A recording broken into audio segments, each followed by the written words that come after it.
And the Faith and Freedom Coalition holds its annual Road to Majority conference in Washington, D.C., with presidential hopefuls rallying their conservative base. One America's Matt SCHUCK caught up with Republican presidential candidate Carly Fiorina and has this report for us.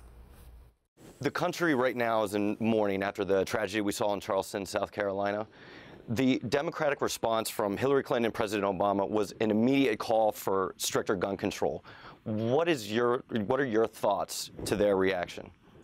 Well, first, how sad that when faced with this terrible tragedy, a time when the nation needs unity and healing, that politicians like Obama and Clinton would immediately try and take advantage of the situation. How sad.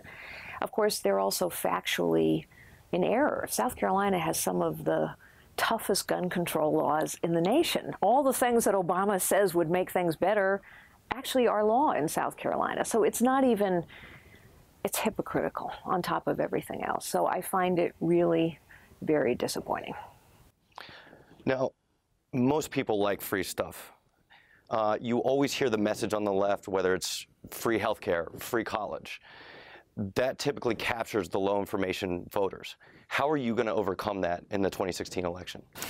Well, first, I think we have to speak with everyone about their God-given gifts. We really have to reassure people that they have the capacity, and we all do, to build lives of dignity and purpose and meaning. On top of everything else, the message of free stuff, never mind that nothing's really free, never mind that somebody actually has to pay for it in the end, but beyond that, that message, I think, is the height of disrespect and disregard. Basically, at the core of that message is, you can't build a life of dignity and purpose and meaning. You're not as smart as I am or as capable as I am, so don't worry, I'm going to take care of you. I'm a conservative because I believe no one of us is any better than any other one of us. All of us have God-given gifts. I've seen it over and over again. And so we have to rebuild that confidence and optimism, not just in our nation, but in every single person's life in our nation. That yes, sometimes we all need a helping hand. Yes, we all need someone to take a chance on us. But fundamentally, we can do as we desire, which is to build a life of dignity and purpose and meaning. One American News, we did a straw poll on our website.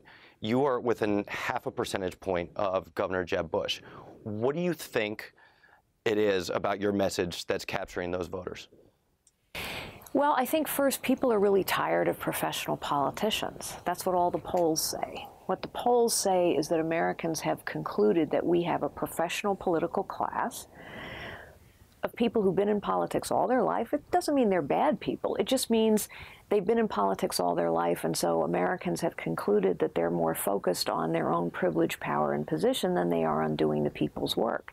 And the facts are sort of with the American people. We have lots of promises made at election time by Republicans and Democrats, but the truth is the status quo of Washington, D.C. has been the same way for decades. And so I think people are eager to hear from someone new. In fact, when I campaign, people come up to me and say, thank you. Thank you for talking the way we talk. Thank you for common sense. Thank you for being clear. Thank you for telling it like it is.